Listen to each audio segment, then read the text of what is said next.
ഫ്രാൻസിൽ 1254 ഈ ദിവ്യകാരുണ്യ അത്ഭുതം നടന്നത്. ഫ്രാൻസിലെ സഹായമെത്രാനായിരുന്ന ബിഷപ്പ് തോമസ് എഴുതിയ പുസ്തകത്തിൽ നിന്നാണ് ഈ ദിവ്യകാരുണ്യ അത്ഭുതത്തിൻ്റെ വിവരണം നമുക്ക് ലഭിക്കുന്നത്. ഒരു തിരുവോസ്തിയിൽ 3 അത്ഭുതങ്ങൾ നടന്നതായിട്ടാണ് ഈ പുസ്തകത്തിൽ രേഖപ്പെടുത്തിയിരിക്കുന്നത്. പുസ്തകത്തിൽ രേഖപ്പെടുത്തിയിരിക്കുന്നതിൽ നിന്ന് നമുക്ക് കേൾക്കാം. 1254 ഈസ്റ്റർ ദിനത്തിലാണ് ആദ്യ ദിവ്യകാരുണ്യ അത്ഭുതം നടന്നത്.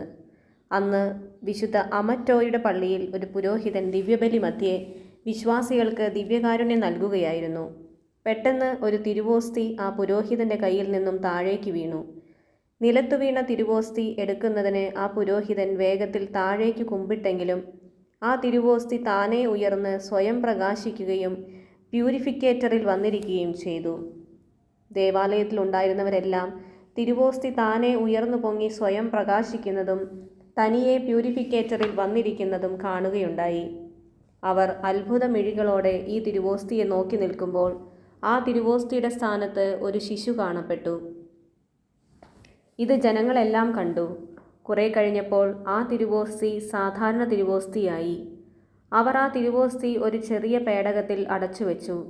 ഈ ദിവ്യകാരുണ്യ അത്ഭുതത്തിൻ്റെ വാർത്ത അതിവേഗം പരന്നു. ഇടവക വികാരി മെത്രാനായ എന്നെയും വിവരമറിയിച്ചു. ഞാൻ അതിവേഗം ദുബൈയിലെത്തി. ആ തിരുവോസ്തി പരിശോധിക്കുകയും അത്ഭുതത്തിൻ്റെ സത്യാവസ്ഥ മനസ്സിലാക്കുകയുമായിരുന്നു എൻ്റെ ആഗമന ഉദ്ദേശ്യം. ഇടവക വികാരി എന്നെ തിരുവോസ്തി സൂക്ഷിച്ചിരുന്ന പേടകത്തിനടുത്തേക്ക് കൊണ്ടുപോയി. പേടകം തുറക്കാൻ ഞാൻ ആവശ്യപ്പെട്ടു. പേടകം തുറന്നു. എന്നാൽ പേടകത്തിനകത്ത് സാധാരണ തിരുവോസ്തിയാണ് ഞാൻ കണ്ടത്. പ്രത്യേകിച്ചൊന്നും ആ തിരുവോസ്തിയിൽ എനിക്ക് കാണാൻ കഴിഞ്ഞില്ല. അപ്പോൾ ജനങ്ങൾ വിളിച്ചു പറഞ്ഞുകൊണ്ടിരുന്നു, തിരുവോസ്തിയിൽ ഒരു ശിശുവിനെ കാണുന്നുവെന്ന്. ഞാൻ ആകെ ഭയപ്പെട്ടു.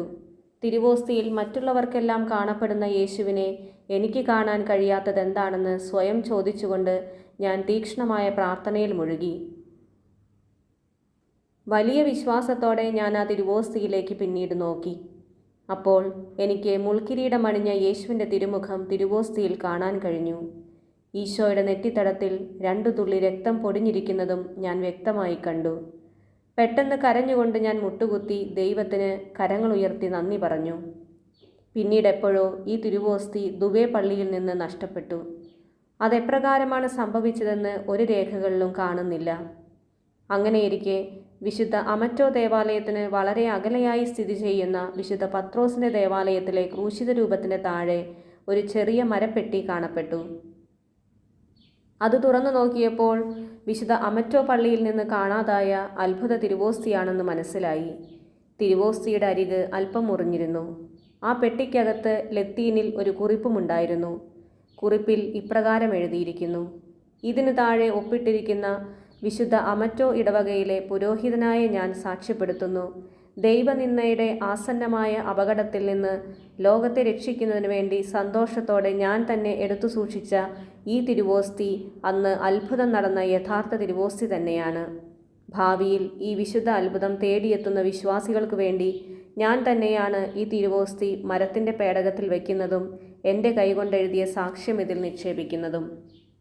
769 വർഷം കഴിഞ്ഞിട്ടും യാതൊരു വ്യത്യാസവുമില്ലാതെ ഈ അത്ഭുത തിരുവോസ്തി വിശുദ്ധ പത്രോസിൻ്റെ ദേവാലയത്തിൽ ആരാധിച്ചു വണങ്ങി വരുന്നു.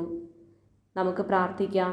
തിരുവോസ്തിയിൽ കർത്താവ് സത്യമായും സന്നിഹിതനാണെന്ന് വ്യക്തമാക്കാൻ നിലത്തു വീണ തിരുവോസ്തി സ്വയം ഉയർന്നു പ്രകാശിക്കാൻ തിരുമനസ്സായ പരിശുദ്ധ പരമദിവ്യകാരുണ്യമേ, അങ്ങയെ സ്വീകരിക്കുന്നവരെല്ലാം നന്മയിലും സത്യത്തിലും സ്വയം പ്രകാശിക്കുന്നവരാകാൻ അനുഗ്രഹിക്കണമേ. പരിശുദ്ധ പരമ ദിവ്യകാരുണ്യത്തിന് എന്നേരവും ആരാധനയും സ്തുതിയും പുകഴ്ചയും ഉണ്ടായിരിക്കട്ടെ.